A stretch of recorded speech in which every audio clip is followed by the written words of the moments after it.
1830, a series of personal tragedies will now compound Dr. Hahnemann's many troubles. First, his beloved wife, Johanna, dies suddenly. And then his surviving son, Frederick, remember he had two sons, one dies during infancy.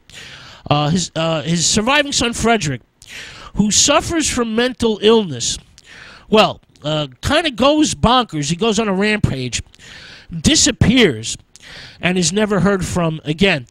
His fate is still unknown to this very day. To make matters even worse, in 1832, two of Dr. Hahnemann's daughters are brutally murdered in strangely similar circumstances, or, strangely similar manners. His daughter Federica, who was deaf, is brutally attacked and slain by a man who first kills her, then ransacks the house and takes the money, bonds, and securities. Her body is found in the garden of Hahnemann's house. Then his daughter Eleonora also suffers an untimely end.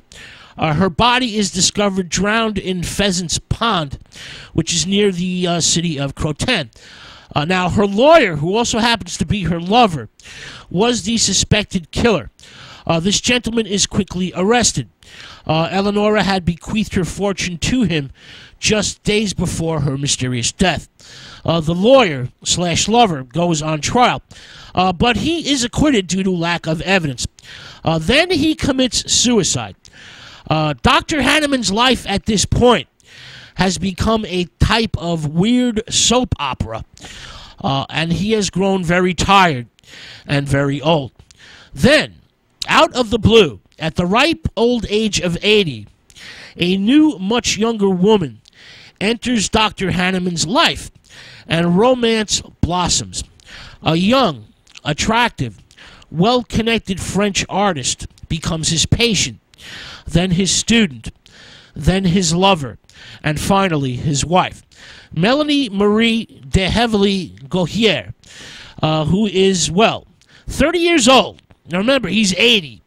And she visits Dr. Hahnemann for treatment of depression. Within 6 months, he marries her, much to the shock of family and friends. Now, Melanie Marie breathes new life into the old man, and they are married on January 18th, 1835. The newlyweds quickly move to Paris and never return to Germany. Paris is like a vision from a fairy tale to the aging doctor. Paris is a type of magical formula or elixir. The City of Lights is a combination of freedom and tradition. The love affair and marriage to a much younger woman, of course, causes a sensation of gossip, and German newspapers ridicule Dr. Hahnemann. The Hahnemann family, they're not very fond of his new wife, but Dr. Hahnemann is very happy with his new wife and his new life in Paris. Melanie Marie has not only fallen in love with old Dr. Hahnemann, she has fallen in love with homeopathy itself. She studies it and follows his writings, and Melanie Marie becomes a brilliant homeopathic physician. She is, an ambitious intellectual, and masters his case books and obscure notes, becoming a type of living encyclopedia of homeopathy. Melanie Marie takes good care of aging Dr. Hahnemann and never leaves his side. She mellows the old man out, and he no longer is an argumentative old goat. He's very, very happy. The final 8 years of Dr. Hahnemann's life is filled with peace, love, and harmony, a blissful dream. And he becomes a celebrity doctor with a thriving medical practice in Paris. He makes a vast fortune.